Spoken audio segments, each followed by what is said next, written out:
Salam, hörmətli izləyicilər. Hər birinizi salamlayıram. Bu gün biz Enerji Effektivliyi Fondunun fəaliyyəti ilə bağlı webinar keçəcəyik. Bu webinarı sizinlə mən Şahin Məhrəmli aparır. Mən hal-hazırda Enerji Məsələlərini Tənzimləmə Agentliyinin Enerji Effektivliyi Departamentinin direktor müavini, layihələr iş sektorunun müdürüyəm. Webinarımız qeyd etdiyimiz kimi Enerji Effektivliyi Fondunun fəaliyyəti ilə bağlıdır. Hər birinizə qoşulduğunuza görə əvvəlcədən təşəkkür edirəm. Webinarın sonunda isə suallarınızı cavablandırmağa hazırıq. İndi isə icazənizlə webinara keçə bilərik. Enerji Effektivliyi Fondu Azərbaycan Respublikası Prezidentinin 1 mart 2024-cü il 13 nömrəli fərmanı ilə yaradılmışdır və fondun vəsaitləri və vəsaitlərin formalaşdırılması və ondan istifadə qaydası təsdiq olunmuşdur. Fondun yaradılmasının əsas məqsədi enerji resurslarından səmərəli istifadə və enerji effektivliyi üzrə tədbirlərin stimullaşdırılmasıdır. Fondun vəsaitinin sərəncam vericisi Enerji Məsələlərini Tənzimləmə Agentliyi qismində Azərbaycan Respublikasının Energetika Nazirliyidir. Energetika Nazirliyi həmçinin Enerji Effektivliyi Fondunun idarəçisidir. Fondun vəsaitlərin formalaşdırılmasına və idarə olunmasına isə ümumi nəzarəti də Azərbaycan Respublikasının Energetika Nazirliyi həyata keçirir. Fondun vəsaitləri hansı mənbələr hesabına formalaşır? Fondun vəsaitlərinin formalaşmasının əsas mənbəyi enerji resurslarının satışından müəyyən məbləğdə fonda köçürülən vəsaitdir. Söhbət burada elektrik enerjisindən, təbii qazdan gedir. Bundan başqa avtomobil yanacağından gedir və bu qəbildən olan enerji resurslarının daxili bazarda satışından əldə olunan gəlirdən müəyyən vəsait fonda köçürülür. Bundan başqa kreditlər və qrantlar, hüquqi şəxs və fiziki şəxslərin könüllü ianələri, həmçinin fondun vəsaitlərinin idarə olunmasından əldə edilən gəlir, beynəlxalq təşkilatların və digər donorların ayırmaları və qanunla qadağan olunmayan digər mənbələr. Bunlar fondun vəsaitlərinin əsas formalaşma mənbələridir. Ümumiyyətlə isə ilk öncə icazənizlə enerji effektivliyi nədir? Bu barədə bir qısa məlumat verərik.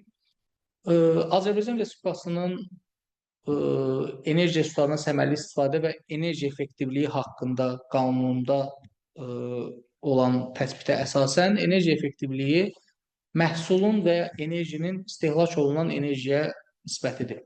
Ancaq bunu sadə dildə ifadə eləsək və həmçinin beynəlxalq təcrübəyə əsaslansaq, enerji effektivliyi hər hansısa bir fəaliyyətin və ya prosesin həyata keçirilməsi üçün istifadə olunan enerjinin miqdarını minimuma endirərək mal və xidmətlərin keyfiyyətinə və məhsuldarlığına xələl gətirmədən daha yaxşı və ya eyni nəticəni əldə etmək deməkdir.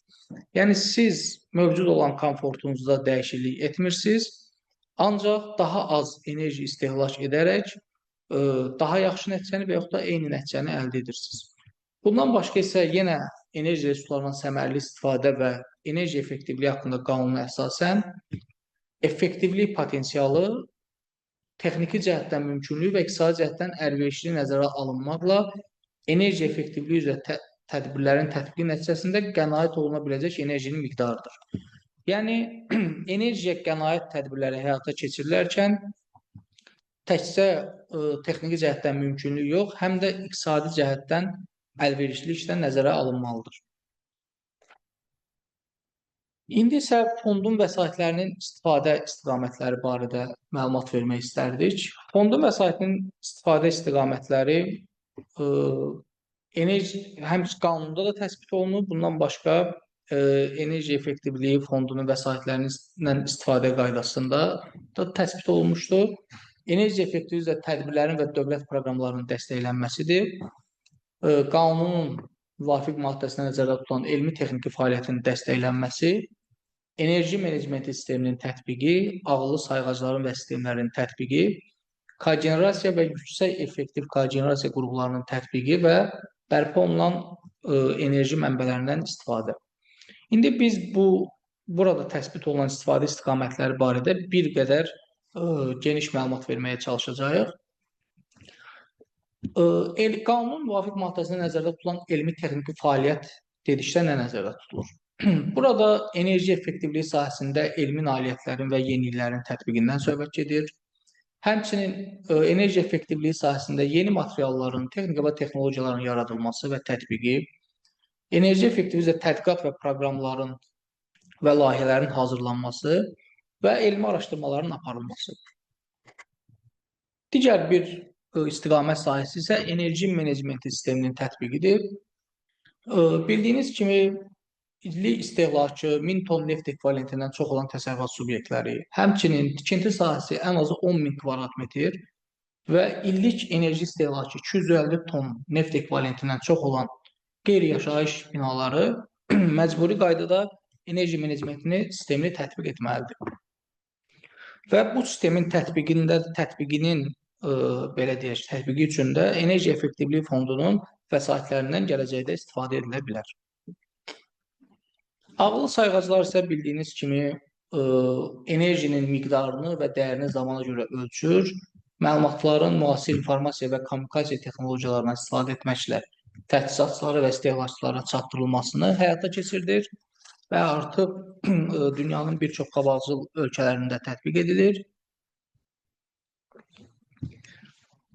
Və enerji effektivliyi fondunun vəsaitindən istifadə istiqamətlərindən biri kimi də ağıllı sayğacların və sistemlərin tətbiqi nəzərdə tutulmuşdur.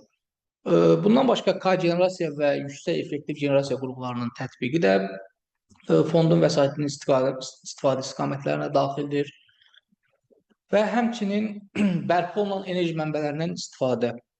Bura daxildir istiliyin nasosları, bundan başqa günəş panelləri, fotovoltaik günəş panelləri, günəş kollektorları daxildir. Ancaq burada bir nüansı da qeyd etmək lazımdır ki, burada günəş panellərinin, yəni günəş enerjisindən istifadə dedikdə fondun vəsaitləri yalnız aktiv istehlakçıları əhatə edir.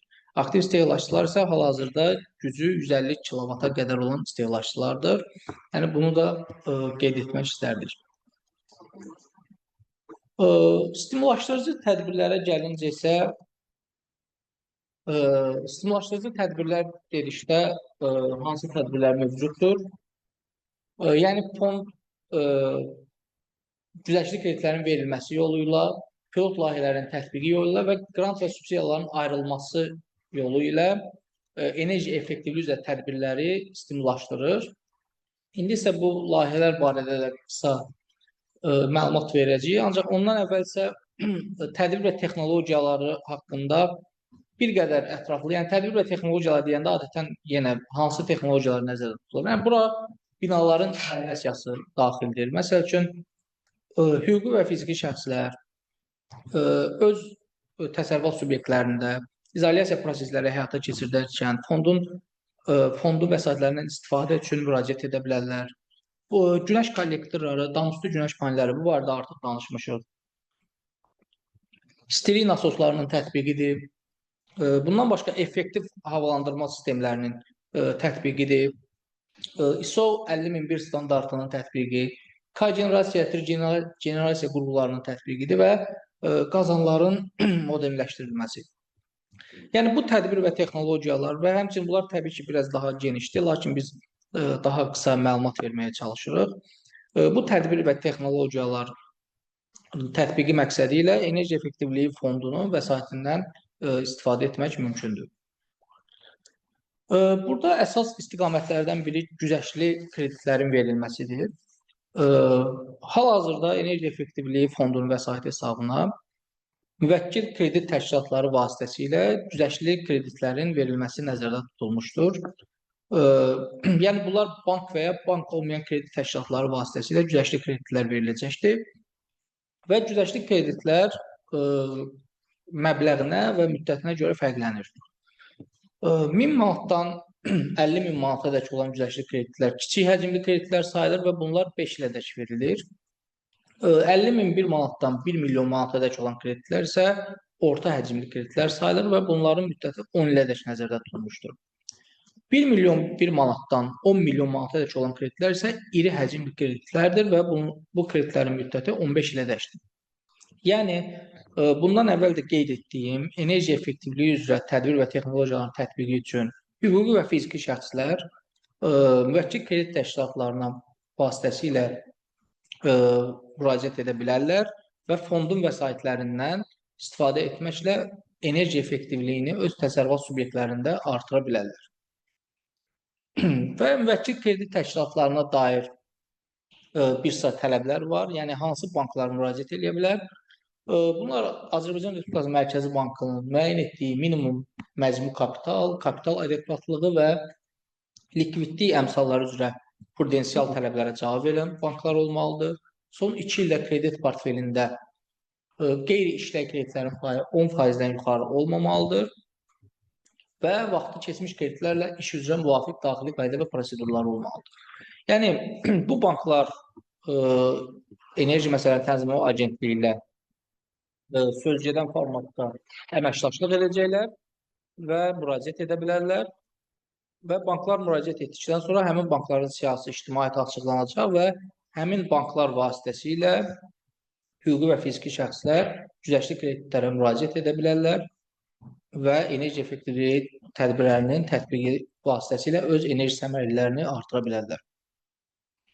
Təqdimatımız bu qədərdir. Yəni, bacardığımız qədər qısa sizə ümumi məlumat verə bildik.